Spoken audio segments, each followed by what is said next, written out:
listening to my parents talk about, you know, the Midnight Massacre and all the things involving Nixon and his efforts to limit investigation of him, and eventually the pushback of his own party to that they would not have that in terms of the appearance of justice and the proper way to investigate things. And so, you know, as a little kid, you know, it is political socialization, and I grew up thinking that it was very significant that Nixon's own political party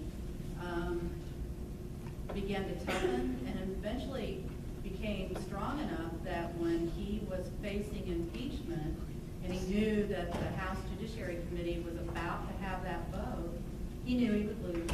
He knew he would lose impeachment in the House, and he knew that his Republicans would do him no favors in the Senate, and he would be convicted. And so his long game was to resign and hopefully dodge prison. I'm not saying that's Trump. You hear me clearly. I'm not saying that. I don't know. You know, there's so many unknowns there, but I think that it is important for our institutions to be held to a high standard and to function at a very high standard. And we should always hope to push those institutions and the leaders of them to that high standard. Valerie, I was trying to tell the future. Anna told me I was telling the present. Is there any hope for bipartisanship in Congress in 2019? Well, I'm optimistic. Now, some of you may disagree with me about that. And one of the reasons I'm optimistic, first of all, like we've talked about, is the accountability factor. But I'm also the accountability to where the parties, both parties, you were talking about back in the Nixon administration, how finally the party of the president said, look, we're not gonna, we need to get going here because we disagree with you. And I'm not saying either way with our current administration what will happen, but historically, once your own party, you do have to hold yourself accountable and either back off to how you've been conducting business and move forward a different way. But I'm also optimistic about, I think, what we talked about earlier, the new population that has been elected. Hopefully, regarding public opinion, even saying, look, the public expects us to come in and just be, you know, Democrats control the House, Republicans control the Senate, so we're going to go at it. And that's because that's what the public is perceiving already. And I don't know, I'm optimistic that maybe with the new population in there and new people getting elected, that maybe they'll conduct things in a different manner, or at least attempt to do that. The odds of that happening? Probably not real good, but I can be optimistic. And you're the optimistic one. I'm the optimistic one. I'm always the optimistic one. But it's all about, they're elected to serve, and we've established this institution and this assembly to do a job. And again, that's why we vote. But Anna, this is not like a sea change. We have had Republican control for 2 years now, and they've passed one major bill, lots of like smaller scale stuff, but one major bill was a tax cut. Are we at an era now, if just you had your bearings, are we at an era now where we should really dramatically lower our expectations for legislation? If you don't want to be supported. You know, I think that it's been really hard for anyone to get anything done. They just seem to focus on fighting. They don't really seem to focus on putting the country first or putting the people that are, you know, dealing with everyday issues first. So by fighting, one could argue, you are putting the country first, because you are not going to stand for these crumb bombs in the other party to run roughshod over America. So therefore, unsheathe your swords and prepare for battle. I mean, that would be the counter argument to what you just said. At some point, you have to compromise. At some point, you have to move forward so that healthcare can get passed, so that, you know, these different things that people need and services that people need, like Medicare and Medicaid and Social Security, all those things. There's people sitting there waiting for their check at home, while there's folks up in Washington DC arguing about it.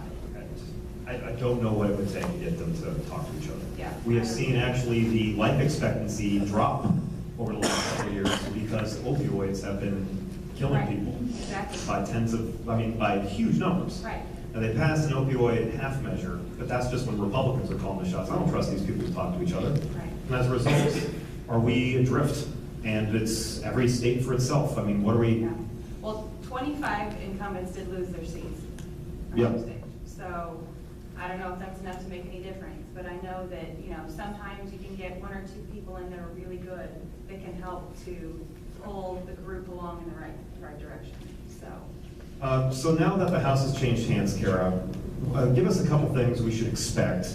How is a Democratic House in the Trump Trump presidency different than a Republican House? Sure.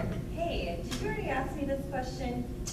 I asked you, like, what's the single biggest change you can expect? Sure. Yeah. Hey, it's gonna mirror that, because I think the biggest change is gonna be more accountability. I don't think he's just gonna be able to kind of roll things through as not buddies, I'm being very casual. But I feel like there's gonna be a little more accountability there. I feel like the parties are more polarized now than I can remember at my old age. And I don't see any legislation. I feel that expectations should be lowered, especially right now. I think Trump will get reelected, and I don't think there's going to be. That's my thought. Prove me wrong. I'd love that, but. Let's come back to that, because I think that's a really interesting point. Let's come back to that. We'll put our hands on the crystal balls here in just a minute, but before we do that, or whatever you do, I don't think you touch a crystal ball, just look into it. Okay, yeah, okay, shaped, okay. Eight Democrats, just try again later. So, I'm afraid that's also not gonna happen, Rose. I'm afraid Democrats are actually not going to they'll try. I don't think they'll hold the president accountable, because they'll request on day one tax returns. The president will say no, and it'll get tied up in the courts for 2 years. I'm just afraid we're heading towards complete, what's the phrase? Gridlock. I'm afraid we're heading towards complete gridlock. Is my pessimism misplaced? Well, you're probably right, but I'm with Valerie in that I can't help to be optimistic. I mean, wouldn't it be cool, and I think the crisis we have with opioids and some other things really do cross party lines. I mean, wouldn't it be cool if they did just say, okay, right out of the box, we're gonna have a softball issue that both sides can get on board with and actually do something. Name that issue. I think the drug crisis is that issue. I think there is will of the people to do something about it. Certainly, it's something that offers potential for leadership on both sides of Congress, and they could all claim victory. In 2 years, when they're putting their scoreboards up to try and impress you, I think everyone can come out with a win on this. The other thing about that is, what they're doing behind the scenes. I mean, the nastiness, in terms of what some of these committees are going to be doing, like the Oversight Committee and the Judiciary Committee and the House Intelligence Committee. Those committees can certainly make things really ugly in terms of what's happening, but it could be that they could be a little more strategic at the front end, really think out what they want to do, what they think they can ultimately accomplish, given that there is a Republican Senate on the other side, and be very thoughtful about it. I mean, I can't help it. I be optimistic. I mean, I see it every day in the real world. When you give real people a real problem and you say, go find a solution, people do. I do it to my classes all the time, and they amaze me with what they come back. So I think if we could just get them to, simmer down a little bit and think strategically, there's some reason to be optimistic. Rose, it doesn't have to be hard. The solution you just mentioned is extraordinary. Nothing is preventing that from happening. No. That is so easy. We could do an infrastructure package. Right. Both parties have wanted to. Right. It does not get done, but both parties want to. Right. You could pass a gun reform package that's Band-Aids, universal background checks, while providing funding for mental health. Kind of a win for both sides. You can pass an immigration reform bill. Both sides want stronger border security, whether or not we send American troops down there. We want stronger border security, and we want a smoother path to legalization for people that are here. These solutions, why won't we bridge the divide and actually get them? Because they're so easy, Valerie. Both sides want them. Why won't it happen? Or anybody. Let me just open it to the floor. Why? Why won't that happen? I mean, it could. Maybe it will. No. I think the mission is lost. I mean, we mentioned people getting elected to serve, but they become, in the political machine. And then it's all about themselves raising money, supporting the party, and then everybody becomes more polarized. Anna, with the list that I've just come up with, if there's like one thing you'd ask this upcoming Congress to do to make life better for Americans, what would be at the top of your wish list? Probably the opioid issue. Opioid thing. Yeah, I've had a kid in my class this year that is not in my class anymore because of that. It's something that, because I'm from Taney County, and it's a horrible problem down there. Is it really? It really is. It really is. Cara, what's like the one thing you would ask Congress to work on now, if you could? Besides working together, Yeah. Like, what should be on their agenda? If you are the Speaker of the House, what's on your agenda tomorrow? hey, it's hard to argue with the opioid now that we've talked about it. It is fast, and it's something, even Missouri is one of the, some cities have implemented law where they can't buy fentanyl and things, or, Sudafed, that's what I'm, but I think for our life expectancy has decreased. So yeah, 100%, I'd have to throw my hat in that ship. There's so many things that I just can't see. Rose brings up a great point. We talk about the ballot issues. Americans are very Republican right now and very Democrat. They are very partisan. When we talk about identity issues, but when we talk about just straight up infant mortality is disgusting in this country. It's disgusting. We could pass a law tomorrow, theoretically, that would try to address that, and everybody would win. That's just, it baffles me that we can't embrace these easier solutions. What pressures are, fix this, Rose. Fix it. Can you just fix it?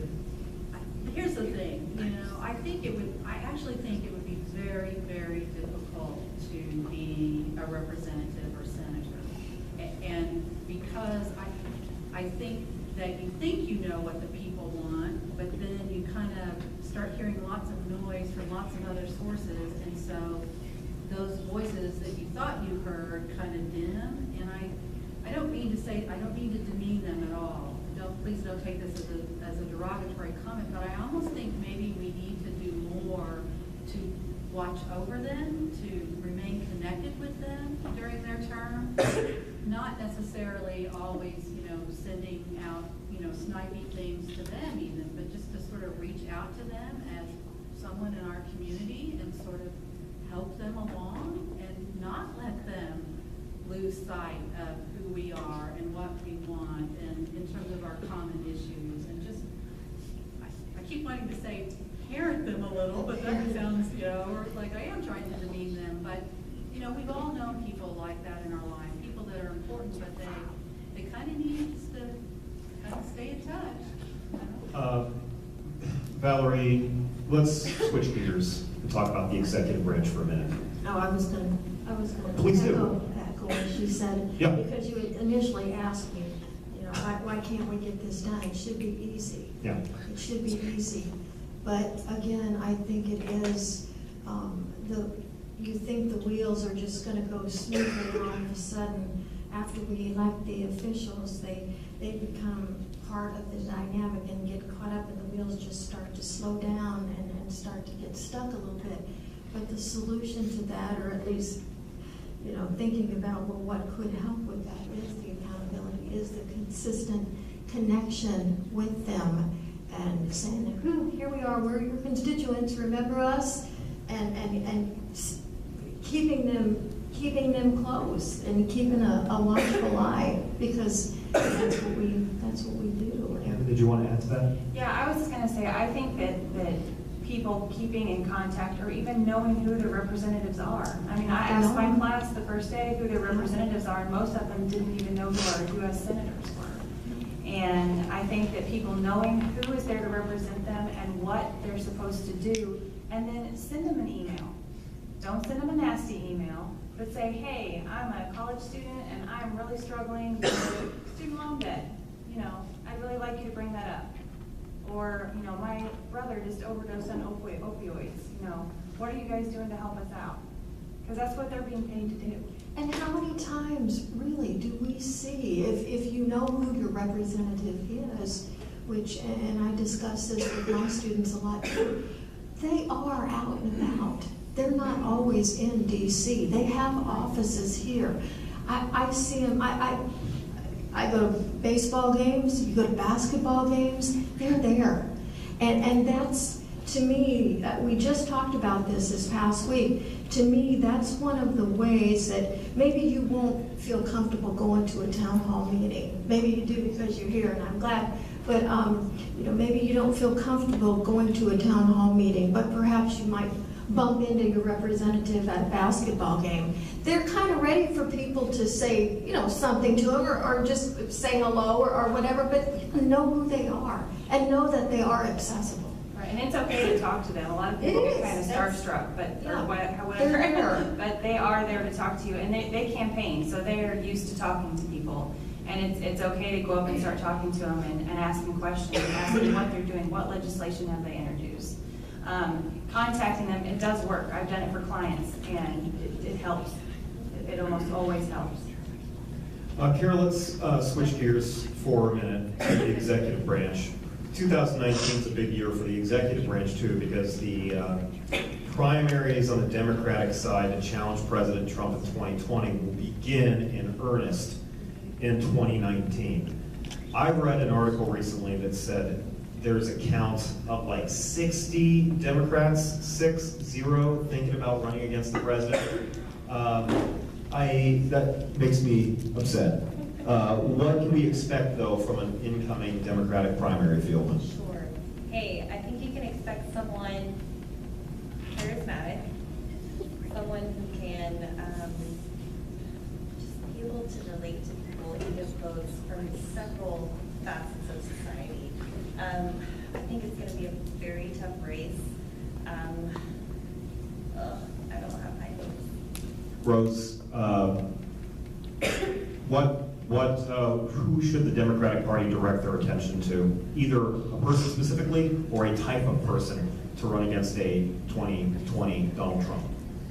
Well, it's almost like launching a new product, isn't it? I mean, you're creating something, you're generally, in a position to like make a new car. What kind of car are you going to put forward that people will buy, in essence? And I think that takes some really candid soul searching on the part of that party. And again, I'm not a political party person or pusher, so I don't know, to tell you what it is I think they should look for. That would be presumptuous, but I wouldn't underestimate anyone trying to capture your attention with something authentic and meaningful and very, very pragmatic. I think people are realists and pretty straightforward in their expectations.